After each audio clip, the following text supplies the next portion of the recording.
Tiene la amabilidad de acompañarnos en esta entrevista Lucila De Ponti, quien justamente ya está con nosotros. Lucila, bienvenida. ¿Cómo va? Bien, bueno, muchas gracias por recibirme. Bueno, por favor.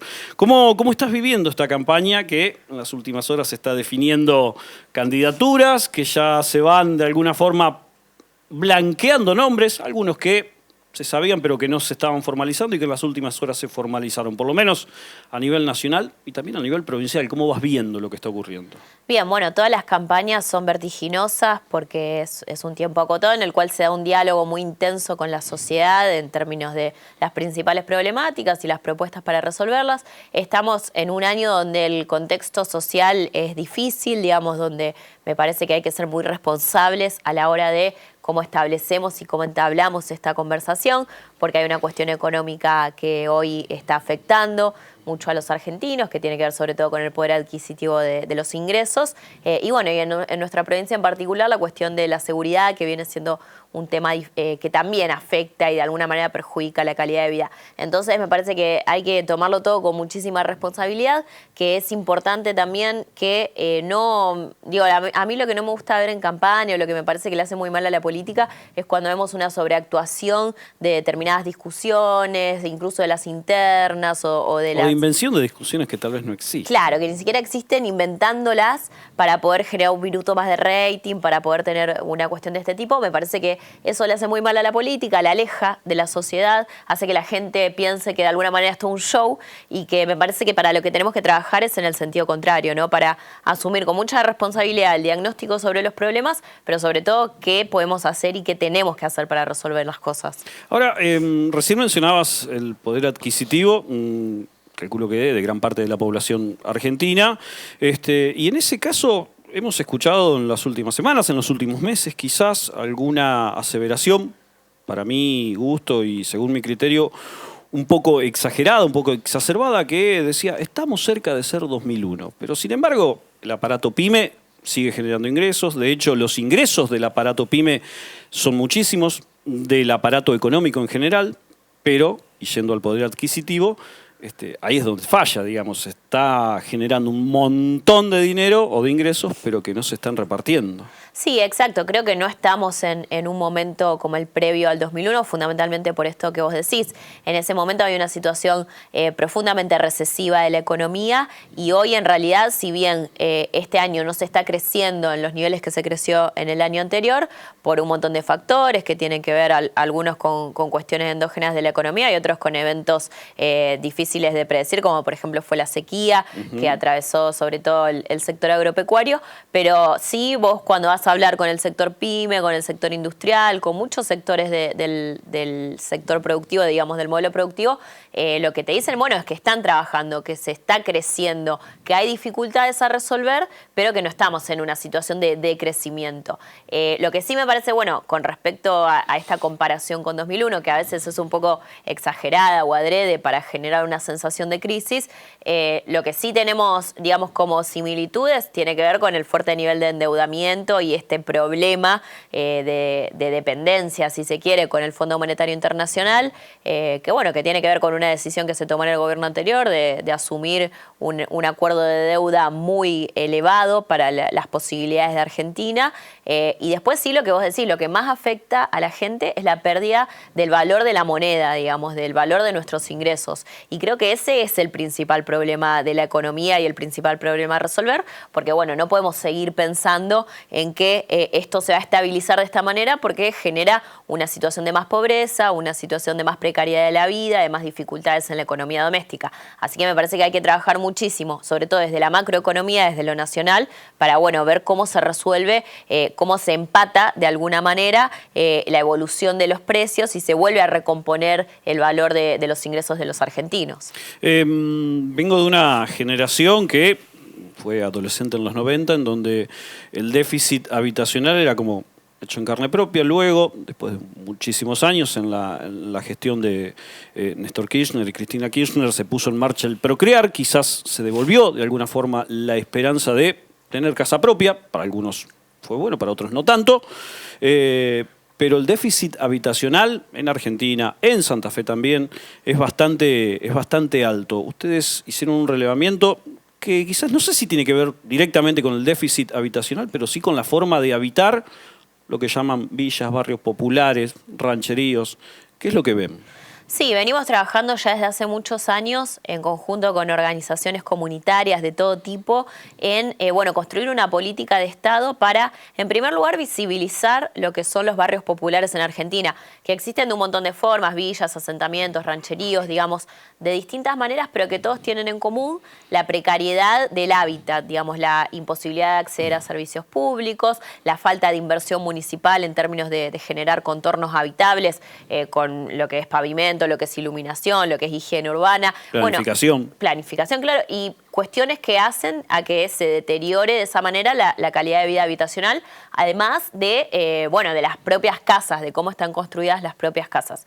Esto es una política que venimos impulsando, que también está vinculada a una ley nacional, que es la Ley Nacional de Barrios Populares, que ratifica este registro que existe y que nos permite saber que hoy en nuestra provincia existen al menos 408 barrios populares que están debidamente censados y que, eso por un lado genera una visibilidad, pero también genera algunas cuestiones, por ejemplo, lo que es el registro único de vivienda familiar, que le permite a las familias tener un certificado para evitar desalojos y este tipo de cuestiones, pero que el objetivo tiene que ser poder empezar a urbanizar esos barrios, ¿no? A partir de la inversión, sobre todo pública, y que nosotros en esto lo que venimos diciendo es que se puede hacer con los recursos que hoy tiene la provincia. Por ejemplo, una cuestión muy concreta, si nosotros tomamos del total del volumen de la deuda de coparticipación que Nación empezó a pagar a provincia el año pasado, invertimos solamente el 8% de ese total, le podemos llevar luz y agua de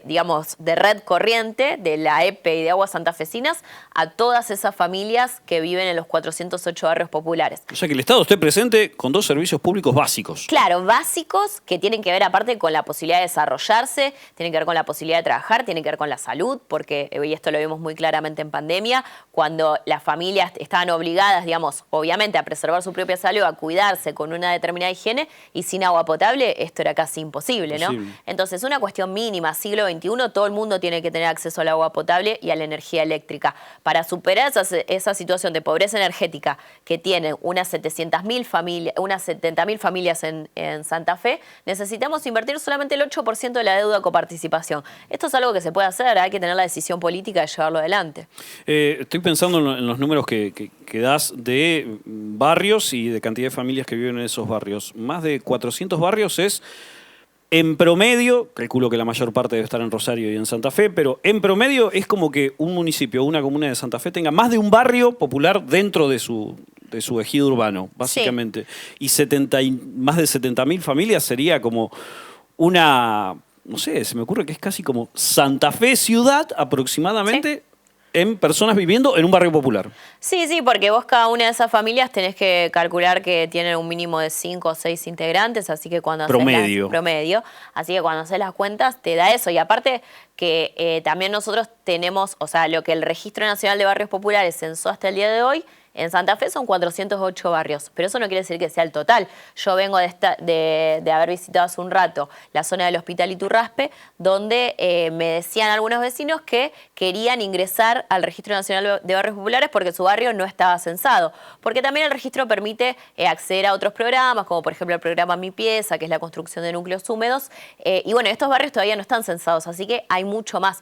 Pero es uno de los principales problemas de Argentina, el acceso a la vivienda digna. Estos son los casos más precarios. Después, como vos decías al principio, tenés la situación de los sectores de clase media que en su momento con Néstor y Cristina pudieron acceder al Procrear y construir una vivienda. Hoy parece casi imposible eso, sobre todo vinculado a algo que hablábamos al principio, a la pérdida de valor de nuestra moneda y a que todo el mercado inmobiliario está dolarizado. Hace pocos días se blanqueó el número de lo que cuesta, según un promedio también, y según el IPEC, el metro cuadrado de construcción en Santa Fe es 165.000 pesos. Claro. Un metro cuadrado. Es un metro cuadrado. Sí. Un metro cuadrado. O sea, imagínate lo que hay que ahorrar Y aparte que también uno ahorra en pesos, bueno, acceder al dólar no es tan fácil, entonces la moneda se va desvalorizando. Ese es un problema grave que tiene Argentina, que es la dolarización del mercado inmobiliario, y aparte que esto hace también que sea un mercado que no está blanqueado, digamos. Esto lo sabe cualquier persona que va a comprar un terreno o una vivienda, digamos, cómo se realizan esos que debe pagar el alquiler. Claro, el que debe pagar el alquiler y demás. Entonces ahí también es otra política fundamental que hay que empezar a tomar, digamos, como una política de Estado, ¿no? Porque es necesario atravesar un proceso que sea sostenido durante más de un gobierno para poder resolver este problema. Te cambio de tema, Lucila. Hace poco tiempo se dio o se puso en debate la reparación histórica a las personas travestis trans que fueron víctimas justamente de la violencia institucional de la democracia. Su lema era básicamente nuestro padecimiento no se terminó cuando vino la democracia, sino que en algunos casos se aumentó. Sí. Era necesaria esta reparación. Sí, ellas dicen que la dictadura para ellas no había terminado cuando volvió la democracia, porque seguían siendo víctimas de la violencia institucional, fundamentalmente ejercida por parte de la policía, pero que además era legal, si se quiere, en términos de que el Código de Faltas permitía generar este tipo de intervenciones. Y eso, era legalizar un verdugueo. Claro, sí. Y esto generó, digamos, un montón de perjuicio para personas que ya perdieron sus vidas y otras que no, que han sobrevivido y que son ellas las que han peleado por esta ley de reparación histórica, a la que le dimos media sanción en Cámara de Diputados, y que la verdad fue una gran conquista de este colectivo de personas travestis trans que vienen peleando, ¿no?, para que el Estado reconozca que les hizo un daño, digamos, que les hizo un daño y que una parte de repararlo tiene que ser en este sentido un resarcimiento económico. Así que es muy importante, esperamos también que la Cámara de Senadores pueda tratarlo para convertirlo en ley. ¿Todavía hay que explicar en algunos sectores de la sociedad esta situación? Digamos, sí, ¿es necesaria? Muchísimo. Sí, muchísimo. Yo creo que, y bueno, y si hablas con cualquier persona disidente, travesti, trans y demás, te lo va a decir. Los niveles de discriminación todavía son altos y sobre todo para esta población, para la población travesti que tiene muchas veces imposibilidad de acceder a un trabajo de calidad, a un trabajo formal. Por eso existen los cupos, no existen porque sea un capricho, existen porque probablemente el sector privado no va a estar contratando esas personas por esto, porque existen altos niveles de discriminación y por otra parte porque muchas veces hay otras dificultades que hacen que no sean quizás las personas que se está buscando, digamos, en el mercado laboral. Entonces el Estado tiene que ayudar a generar una igualdad en este sentido y para eso sirven estas leyes, ¿no? Para reparar y poner justicia donde hay una desigualdad que todavía la sociedad no resuelve por sí misma. Estaría bárbaro que el sector privado también se contagie. Sí, por supuesto. Incluso hay propuestas legislativas dando vueltas de cupo trans para el sector privado, pero también sabes que vos recién me preguntabas si hay que seguir explicando esto a la sociedad. Hay que seguir explicándole esto a la política también. Yo por eso digo, bueno, espero que el Senado lo trate, porque sé con qué bueyes aramos y se han dado incluso situaciones recientes donde realmente parece que es necesario explicar cuestiones básicas que tienen que ver con el respeto de los derechos humanos y bueno, me parece que es una pelea todavía que hay que seguir dándola. Metafóricamente hablando, pareciera que en el hall principal de la legislatura, que divide el Senado y la Cámara de Diputados, es como que queda desfasado en el tiempo algo. Un túnel del tiempo. Sí. En algunas cosas sí, porque tiene que ver también con la composición de las cámaras, ¿no? Nosotros tenemos un Senado de 19 senadores, de los cuales 18 son varones de 60 años o más, digamos, de una determinada generación, que hace mucho tiempo están ocupando la mayoría de ellos estos lugares, con excepciones, o sea, obviamente no es meter a todos en la misma bolsa, pero sí poder caracterizar esta institución. Y bueno, y la Cámara de Diputados es, si se quiere, más representativa de la sociedad, porque ahí tenés un poco de todo. Digamos, tenés distintas generaciones, tenés obviamente una situación mucho más cercana a la paridad. Y con el Senado es más difícil incluso poner en práctica la ley de paridad, porque al ser un cargo uninominal esto es más problemático. Y bueno, y esto se manifiesta también en la agenda de leyes que se tratan, que por ejemplo hace años que el Senado viene trabando la sanción de la ESI, ¿no? Inclusive, habiendo tenido en el último periodo una presidenta del Senado que es una mujer, tampoco se pudo avanzar en este sentido. Igualmente creo que ahí también tienen que ver algunos lobbies externos al Senado. Sí, por supuesto, pero el problema es qué influencia, qué capacidad de influencia tienen esos lobbies. Mencionabas recién la paridad. Si mal no recuerdo, es la primera elección que va a tener paridad en todo lo que se elige. Sí. Fruto de la militancia feminista, con distinciones partidarias y con, bueno, cristales con que se lo miraba diferente, pero se ha conseguido la paridad. Hoy, digamos, está formalizada, está puesta a andar y va a ser la primera elección que tenga Santa Fe en ese sentido. Sí, que la verdad es... Por lo menos bajo la ley. Sí, sí, sí. Y es un logro importantísimo, como vos decís, de las mujeres santafesinas que peleamos para que esto suceda y que, bueno, construyendo estrategias comunes, sobre todo en la Cámara de Diputados, pero también en diálogo con el Senado. Y esto fue algo, es un ejemplo, digamos, de cuando hay algunos senadores que tienen la capacidad y la visión de poder entender que hay transformaciones que se tienen que dar, que no se puede resistir eternamente a determinadas transformaciones, y algunos senadores lo pudieron entender y esta ley avanzó. Incluso uno de los proyectos de ley era de autoría del senador Pirola, pero otros, por ejemplo, resistieron hasta último momento a cuestiones como, por ejemplo, que la fórmula de gobernador y vicegobernadora sea paritaria, y esto fue algo que se tuvo que incorporar a través del veto propositivo del gobernador. Pero bueno, con todas las dificultades, lo bueno es que en Santa Fe vamos a tener por primera vez una aplicación completa de la ley de paridad para los cargos de presidencias comunales, de consejos, de intendencias, de la Cámara de Diputados, la de senadores también, con sus limitaciones, y bueno, para la fórmula de gobernador. Así que esperemos también para el próximo periodo que esta representación más fuerte de las mujeres se exprese también en una agenda, en que se transforme la agenda de discusión política. La última consulta tiene que ver con lo específicamente político. ¿Cómo analizás lo que viene ocurriendo en el Partido Justicialista a nivel nacional? Ya Cristina Kirchner se pronunció, habló de Guado de Pedro, bueno, Mansur, Scioli sigue estando allí, obviamente también Massa está. Bueno, ¿cómo analizás eso y cómo analizás lo que está ocurriendo en Santa Fe también? Sí. Me parece que en el peronismo estamos atravesando un momento de un fuerte debate que se expresa también en el momento electoral, digamos, a través de la presentación de las distintas listas, que tiene que ver con esta idea del trasvasamiento, ¿no? Y lo que algunos insistimos en que es necesario que una nueva generación pueda hacerse cargo de recuperar a la política en su esencia más transformadora para resolver los problemas que tiene la ciudadanía, que para nosotros es lo que es el peronismo, digamos. Entendemos que nuestro partido, por el cual hemos militado siempre en estas filas, tiene que ver con poder transformar la realidad para mejorarle la vida a la gente. No con una política que se entiende como gestora de lo posible, como administradora de los recursos del Estado para que los balances cierren, pero que la gente siga padeciendo necesidades. Nosotros queremos impulsar una política que tenga objetivos transformadores, una política sin miedo, que se anime a dar las peleas que son necesarias, en este caso concreto de Santa Fe, para poder pensar y planificar en una provincia